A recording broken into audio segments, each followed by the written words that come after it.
Hello everyone, स्वागत है आप सबका मेरे इस चैनल पे। और जैसा कि आपको मालूम है कि मैं अपने इस चैनल पे हेल्थ रिलेटेड वीडियोस बनाता हूँ।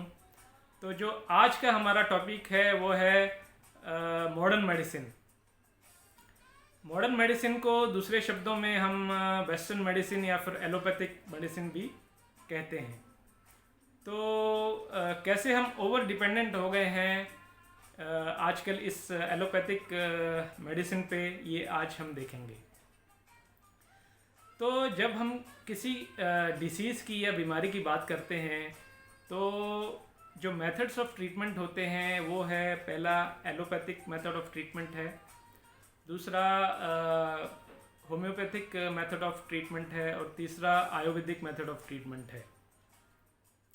ये तीन जो मेथड ऑफ ट्रीटमेंट हैं इंडिया में कॉमनली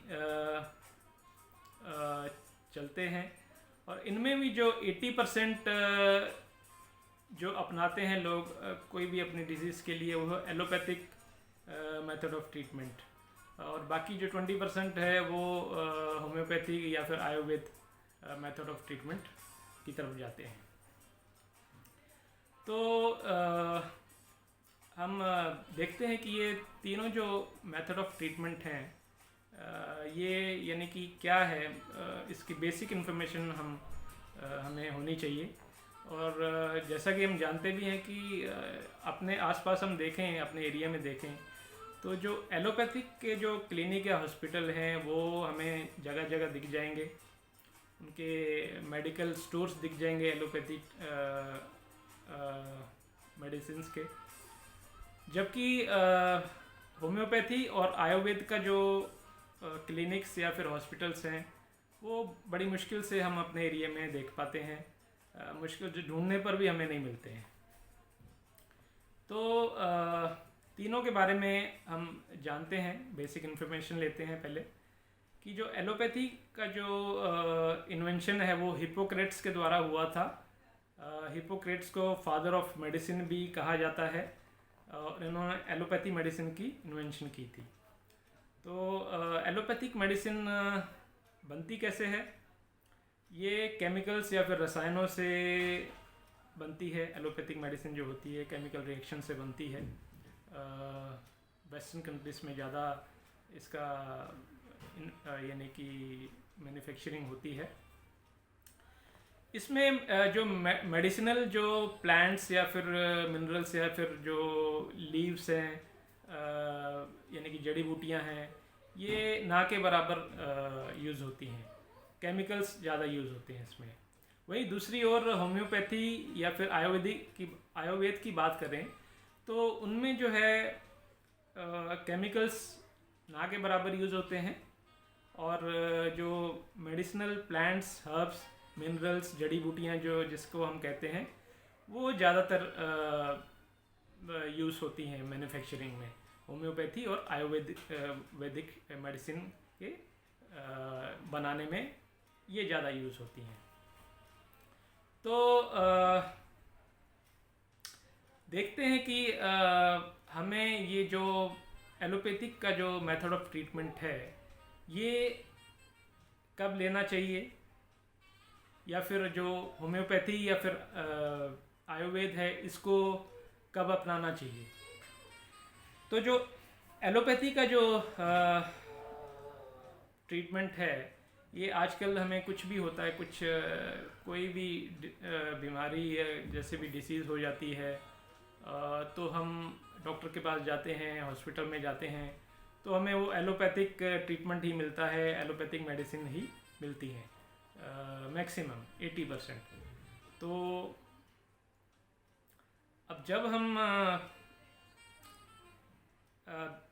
कोई बीमारी से परेशान हो जाते हैं, एलोपैथिक ट्रीटमेंट हमने लिया और वो जो हमारी बीमारी है वो ठीक नहीं होती है, हम एलोपैथिक की जो मेडिसिन है वो ले लेके थक जाते हैं, तब हम रुख करते हैं होम्योपैथी या फिर आयुर्वेद का। क्योंकि ये हमें मालूम होना चाहिए कि एलोपैथिक का जो ट्रीटमेंट है ये सिम्टम बेस्ड होता है, ये रूट कॉज तक नहीं जाता है। सिर्फ सिम्टम्स क्या हैं, किसी जो बीमार व्यक्ति है उसको क्या हो रहा है, सिम्टम्स उसके देखते हैं डॉक्टर, और उसके हिसाब से वो मेडिसिन उसको दे देते हैं। तो इसीलिए हमने देखा भी है कि कोई भी बीमारी हो तो वो इंसान दवाई खाता रहता है। जैसे कि लाइफस्टाइल डिजीज़ की बात कर लीजिए, कोई लंबे चलने वाली जो प्रॉब्लम हमें होती है, डायबिटीज़ हो गई या फिर कोई हार्ट प्रॉब्लम हो गई, ऐसी जो लाइफस्टाइल डिसीज़ेस हैं, इन डॉक्टर कहते हैं कि ये मेडिसिन है और ये आपको लाइफ लॉन्ग खानी है या लंबे समय तक, जब यानी कि लाइफ लॉन्ग खानी है आपको, लाइफ लॉन्ग ये लेते रहिए। और यानी कि इसका कोई फिक्स इसको करने वाला, इसको क्योर करने वाला मेथड उनके पास नहीं होता है। बस वो मेंटेन करती है डिसीज़, जो बीमारी है उसको मेंटेन करती है एलोपैथिक की जो मेडिसिन होती है। वहीं दूसरी ओर जो होम्योपैथिक या फिर आयुर्वेद की जो मेडिसिन होती हैं, वो नेचुरल प्लांट्स या फिर हर्ब्स, मिनरल से या फिर नेचुरल लीव्स से बनी होती हैं, कुदरती होती हैं। तो वो हमें यानी कि जब हम कोई भी बीमारी के लिए लेते हैं, उसमें टाइम ज़रूर लगता है, थोड़ा लंबा समय ज़रूर लगता है, लेकिन कोई भी हमें अगर इतने सालों से कोई बीमारी हो गई है तो उसको ठीक होने में कुछ टाइम तो लगेगा, ये हमें सोच के चलना है। तो होम्योपैथी और आयुर्वेद जो है वो मेडिसिन लेते हैं हम, तो हम बीमारी को धीरे धीरे ठीक कर सकते हैं। जबकि एलोपैथिक जो मेडिसिन है वो हम लेते रहते हैं, लाइफ लॉन्ग लेते रहते हैं, लेकिन उससे कोई भी हमें वो बीमारी हमें दूर नहीं होती है, हमारी वो बीमारी। तो हमें क्या करना है, ये एलोपैथिक जो मेडिसिन है इसकी तरफ कब जाना है हमें। एलोपैथिक जो मेथड ऑफ ट्रीटमेंट है ये हमें ये भी हमारे लिए ज़रूरी है, लेकिन कब, ये हमें यानी कि अवेयरनेस होनी चाहिए, जानकारी होनी चाहिए। ये एलोपैथी का जो ट्रीटमेंट है, मेथड ऑफ ट्रीटमेंट है, ये क्विक फिक्स के रूप में काम करता है। जैसे कि यानी कि फॉर एग्ज़ाम्पल के तौर पे, जब हमारा कोई या तो छोटा मोटा एक्सीडेंट हो जाए या फिर हमें कुछ हमारा कुछ सर्जरी करने की उस पर, जैसे कि ले लीजिए कि कोई हमारी छोटा मोटा गिर गए हम, या कोई एक्सीडेंट हो गया, कुछ लग गया, तो हमारी हड्डी जैसे टूट जाती है। तो जब अंदर से हड्डी टूटती है तो हमें सर्जरी की या फिर ऑपरेशन की ज़रूरत पड़ती है, क्योंकि अंदर से पहले वो जो हड्डी जो क्रैक हो गई है उसके जो पार्ट्स हमें नहीं हैं वो सर्जरी करके निकाले जाते हैं, और फिर उसको प्लास्टर कर दिया जाता है, या फिर उसमें कुछ हड्डी के कुछ यानी कि सपोर्टिंग चीज़ या कुछ ऐसा मेटल डाल दिया जाता है, जिससे कि वो जो हमारी हड्डी है वो जो टूट गई है वो एक लेवल में रहे और वो हील हो जाए। तो वो हील तो अपने आप होती है, हमें सिर्फ वो उसको सीधा करने की ज़रूरत होती है सर्जरी में भी। तो ये है इस टाइम पे जो कि हमें कुछ ऐसा कुछ हमारा जो एक्सीडेंट हो गया है, या फिर हमें कुछ लग गया है, या फिर हमें वो ऑपरेशन के दौरान बहुत पेन हो रहा है, अनबियरेबल पेन होता है, उसके लिए कुछ टैबलेट्स मेडिसिन डॉक्टर्स दे देते हैं, ताकि पेन किलर्स दे देते हैं, ताकि वो सर्जरी के दौरान पेन किलर्स जो हमारा दर्द होता है जो कि हम सह नहीं पाते हैं उस टाइम पे, वो ना हो कुछ टाइम के लिए, फॉर द टाइम बीइंग। तो ये है एलोपैथी की तरफ हमें कब रुख करना चाहिए, इस टाइम पे, इस इमरजेंसी के टाइम पे हम एलोपैथी की तरफ रुख कर सकते हैं। और जो ये लंबा जो लाइफस्टाइल डिसीज़ आजकल हैं, इसकी अगर हम एलोपैथी की मेडिसिन लेते रहेंगे तो ये हमें ठीक तो होते नहीं है। डॉक्टर बोलते हैं कि आप लाइफ लॉन्ग ले लीजिए। तो जब ये लाइफस्टाइल कोई डिसीज़ है, डायबिटीज़ या फिर हार्ट डिसीज़ कोई है, ब्लॉकेज हो गई है हमारे अंदर, आर्थराइटिस है, घुटनों में प्रॉब्लम है, तो इसके लिए हमें फिर होम्योपैथी या फिर आयुर्वेद मेथड ऑफ ट्रीटमेंट की तरफ जाना चाहिए, या फिर हमें नेचुरोपैथी की तरफ जाना चाहिए, नेचुरोपैथी की, यानी कि जो हमारा खाना होता है, जो हमारा फूड होता है, फ्रूट्स एंड वेजिटेबल्स होते हैं, वो ही हमें यानी कि एज ए मेडिसिन काम करते हैं। हम उन्हें इस तरह से लेते हैं, फूड को हम डाइट इस तरह बनाते हैं कि वो नेचुरल तरीके से अंदर ही अंदर ये जो हमारी प्रॉब्लम्स है ये हील करता है। जैसे कि हमें मान लीजिए डायबिटीज़ है या फिर शुगर की प्रॉब्लम है, तो आप जो शुगर से रिलेटेड जो खाना है वो मत खाइए, रिफाइंड शुगर मत खाइए जिसमें कि फाइबर कम है, जो कि हमारे ग्रेन्स हैं, वीट है, राइस है, इनमें फाइबर कम है, तो ये शुगर को बढ़ाते हैं। कार्बोहाइड्रेट जिसमें ज़्यादा होते हैं वो खाना मत खाइए, तो आप नेचुरली ठीक हो जाएंगे। आपकी जो डायबिटीज़ या कोई भी अगर आपको ब्लॉकेज है या कोलेस्ट्रॉल की प्रॉब्लम है, तो रिफाइंड ऑयल को का यूज़ करना बंद कर दीजिए, तो नेचुरली ठीक हो जाएगा वो। तो ये फूड एज मेडिसिन भी काम करता है, जिसको कि हम एज ए नेचुरोपैथी में देखते हैं, ये नेचुरोपैथी ट्रीटमेंट जिसको बोलते हैं। तो कहने का मतलब ये है कि हर चीज़ के लिए जो हम आजकल एलोपैथी की तरफ भागते हैं, ये हमें नहीं जाना है। एलोपैथी की तरफ हमें तभी जाना है जब हमें कोई इमरजेंसी हो, ऐसा कोई चीज़ हो जाए जो कि हमें यानी कि बर्दाश्त नहीं हो रही है, बेयर नहीं हो रही है, कर पा रहे हैं, दर्द बहुत पेन हो रहा है, तो ही हमें डॉक्टर के पास जाना है, उनसे सलाह लेनी है कि क्या हो सकता है। और दूसरी तरफ आजकल हमने देखा है कि जब हमें कोई भी कॉमन कोल्ड हो जाता है, सर्दी हो जाती है, या फिर हमें फीवर हो जाता है, बुखार हो जाता है, या फिर और कुछ जैसे कि ऐसी चीज़ें, नेचुरल चीज़ें होती हैं, तो ये चीज़ें जो हैं ये हमारा जो है सर्दी हो गया, जुकाम हो गया, फीवर हो गया, ये क्लीनिंग प्रोसेस होती हैं बॉडी की। तो हेडेक हो गया, सर दर्द हो गया, या फिर पेट में दर्द हो गया, ये सब जो है ये हमें कुछ ना कुछ हमें मैसेज देती हैं, कुछ बताती हैं बॉडी के बारे में कि वहाँ आपका कुछ प्रॉब्लम है। तो उसको हमें अलर्ट होने की ज़रूरत होती है कि क्या है, हमें देखने की ज़रूरत होती है। पर हम इन चीज़ों पर भी, जो नेचुरल चीज़ें होती हैं, इन पे भी हम जो एलोपैथिक मेडिसिन ले आते हैं, टैबलेट्स ले आते हैं डॉक्टर से, और इनको भी दबा देते हैं, सर्दी जुकाम या बुखार को भी दबा देते हैं।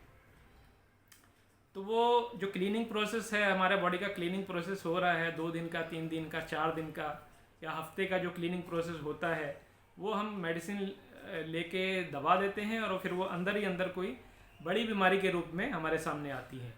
तो ये जो गलती है जो हम करते हैं कि सर्दी हो गया, जुकाम हो गया, टैबलेट्स ले आए और हमने खा ली, ये हमें कभी भी गलती ऐसी नहीं करनी है, क्योंकि ये क्लीनिंग प्रोसेस होती है। अंदर से जो हमारा जंक जमा हो जाता है, हम जो फूड खाते हैं, जंक फूड खाते हैं, बाहर का प्रोसेस फूड खाते हैं, वो धीरे धीरे जो अंदर जम जाता है या कफ हो जाता है, वो बाहर निकलता है। तो हमें इन्हें दबाना नहीं है, हमें निकलने देना है, हमें बॉडी को क्लीन होने देना है। और फीवर में हम क्या करते हैं, फीवर हो जाता है तब भी हम टैबलेट्स लेते हैं, मेडिसिन लेते हैं। तो फीवर का मतलब क्या होता है, फीवर में टेम्परेचर बढ़ जाता है। ये टेम्परेचर क्यों बढ़ता है? टेम्परेचर इसलिए बढ़ता है कि जो हमारे अंदर बैक्टीरिया या जो वायरस एंटर करता है, उसको ख़त्म करने के लिए, उसको नष्ट करने के लिए हमारा टेम्परेचर बढ़ता है। क्योंकि बढ़े हुए टेम्परेचर में 98 डिग्री के ऊपर जो 100 डिग्री का जो टेम्परेचर होता है हमारा, उसमें बैक्टीरिया या वायरस नहीं रह सकता है, उसको ख़त्म होना ही होना है। पर हम वो जो टेम्परेचर बढ़ा हुआ होता है हमारे फीवर में, उसको भी मेडिसिन लेके उसको भी ख़त्म कर देते हैं। तो जो वहाँ हमारा फीवर जो 2 दिन में या 3 दिन में ठीक होने वाला था, वो भी हम देखते हैं कि एक हफ्ते या फिर 10 दिन या 15 दिन हमें दवाई खानी पड़ती है। तो हमें ये फीवर भी जब तक बहुत ज़्यादा हमें प्रॉब्लम ना हो, तब तक कोई भी ऐसी दवाई या मेडिसिन नहीं खानी है। इससे ये नेचुरल प्रोसेसेस हैं, बॉडी क्लिनसिंग प्रोसेसेस हैं, और 2-3 दिन में, 4 दिन में अपने आप ही ठीक हो जाती हैं। बहुत बड़ी गलती करते हैं हम ये इन चीज़ों में मेडिसिन खा के। और दूसरी बात की जो मॉडर्न जो ये ट्रीटमेंट का जो तरीका है, जो मेथड है, इसमें जब किसी को जैसे कि हार्ट प्रॉब्लम हो जाती है तो बड़े बड़े हॉस्पिटल्स में आजकल कुछ ही डॉक्टरों को छोड़ के ज़्यादातर डॉक्टर्स सलाह देते हैं कि आपको एंजियोप्लास्टी या फिर एंजियोग्राफी करानी पड़ेगी और इतना इतना, या फिर बाईपास सर्जरी करनी पड़ेगी या फिर स्टंट आपके ब्लड वेसल में डालना पड़ेगा। तो ये सब ज़्यादातर आजकल ये हॉस्पिटल्स में ये ज़्यादातर मिस गाइडेंस चल रहा है कि आपको ये ऑपरेशन वगैरह कराने पड़ेंगे। जबकि अगर हम अपना लाइफस्टाइल ठीक करते हैं, अपना खान पान, अपना फूड ठीक करते हैं, तो ये जो ब्लॉकेजेस होती हैं हमारे शरीर में या फिर हमारे ब्लड वेसल्स में, ये ऑटोमेटिकली ठीक हो जाती हैं। हम 2-3 महीने में हम अपना फूड ठीक करेंगे, अच्छा खाएंगे, fruits and vegetables, raw vegetables खाएंगे, तो ये अपने आप बॉडी का जो अंदर के जो ब्लड वेसल्स हैं वो क्लीन हो जाते हैं, वो ठीक हो जाते हैं। तो ये हमें इससे बचना है। जो भी हार्ट का बहुत आजकल हार्ट का जो प्रॉब्लम्स है, जिनको जो हैं वो जाते हैं हॉस्पिटल्स में और इन चक्करों में फंस जाते हैं, तो उनको घर पे ही अपना नेचुरोपैथी के रूप में नेचुरल फूड्स और नेचुरल फूड पे रहना है। फ्रूट्स और वेजिटेबल्स जैसे कि आपका नेचुरल मेडिसिन है, उसको अपनाना है और ठीक हो सकते हैं आप, कुछ ही महीनों की बात है। तो बाकी दूसरा ये है कि डायबिटीज़ का जो कई मेडिसिन्स हैं जो कि वेस्टर्न कंट्रीज़ में जो कि बैन हो चुकी हैं, क्योंकि जो रैंडमाइज ट्रायल कंट्रोल शुरू हुआ है मेडिसिन्स का 1972 के आसपास। उससे पहले 1972 के पहले कोई भी टेस्ट नहीं होता था। जैसे कि कोई भी मेडिसिन, ड्रग आती है एलोपैथी की, तो पहले टेस्ट नहीं होता था 72 के पहले। वो वैसे ही अपना किसी से कंसल्ट करते, किसी बड़े यानी कि फिजिशियन से कंसल्ट करके ये फार्मास्यूटिकल कंपनीज ड्रग बनाना शुरू कर देती थी और वो मार्केट में आ जाती थी। लेकिन 72 के बाद ये रैंडमाइज ट्रायल कंट्रोल होने लगा, जो कि पहले जानवरों पे या फिर बाद में इंसानों पे ये कोई ड्रग आने से पहले वो टेस्ट होती है और बाद में ही वो मार्केट में आ सकती है। तो ये जो पहले जो 1972 के पहले जो दवाइयाँ बन चुकी है, मैक्सिमम दवाइयाँ बन चुकी हैं बिना टेस्ट के, उनके यानी कि वो आज भी चल रही हैं। वो बाद में ये पाया गया जैसे कि डायबिटीज़ की प्लागेटाजोन जो मेडिसिन है डायबिटीज़ की वो वेस्टर्न कंट्रीज़ में आज बैन है और वो इंडिया में अभी भी चल रही है। इंडिया में एक बार बैन हुई थी, लेकिन फिर उसके ऊपर बैन हट गया और वो आज भी चल रही है। तो ऐसी जो चीज़ें हैं ये हमें देखना है कि हम इनसे बचें। एलोपैथी का जो मेडिसिन से साइड इफ़ेक्ट्स कितने होते हैं, हम तो लेते हैं, लेकिन हम लेते रहते हैं कंटिन्यू सालों तक, लेकिन हमें ये भी देखना है कि हम ये खा रहे हैं तो उससे हमें जो एक बीमारी के लिए हम ले रहे हैं मेडिसिन, तो हमें साथ साथ में और भी कोई साइड इफ़ेक्ट से और भी कोई दूसरी बीमारी हो जाती है कॉमनली। तो इसके एलोपैथी के साइड इफ़ेक्ट सबको मालूम ही है, क्या मेडिसिन लेने से कितने साइड इफ़ेक्ट्स होते हैं, तो इससे हमें बचना है। एलोपैथी लॉन्ग टर्म के लिए ये ट्रीटमेंट मेथड ऑफ ट्रीटमेंट ना अपनाएं, आयुर्वेद या फिर होम्योपैथी की तरफ जाएं, या फिर नेचुरोपैथी जैसे कि अपने फूड को ही मेडिसिन बनाएं, वही अपनाने में यानी कि हम ये जो हमारा जो साइड इफ़ेक्ट्स हैं या फिर अपने आप को ठीक कर सकते हैं। तो ये जो है आज के वीडियो में यही था कि एलोपैथी का जो हमें अवेयरनेस नहीं है, हमें जो कि नॉलेज नहीं है, तो इसको कम से कम लेना है, कम से कम अपनाना है, क्योंकि इसके साइड इफ़ेक्ट्स ज़्यादा होते हैं। हमें कोई ना कोई दूसरी बीमारी पकड़ लेती है और ये long term method of treatment नहीं है। तो ये सबको इस पर ध्यान देना चाहिए। और जो एलोपैथिक जो फार्मास्यूटिकल कंपनीज हैं उनका पहले स्कैम भी बहुत हो चुके हैं कि वो अपने बिजनेस के लिए कोई ना कोई दवाई निकालते रहते हैं और वो मार्केट में दवाइयाँ आजकल कितनी दवाइयाँ ही दवाइयाँ हो गई हैं, मेडिकल स्टोर्स जगह जगह खुले हुए हैं।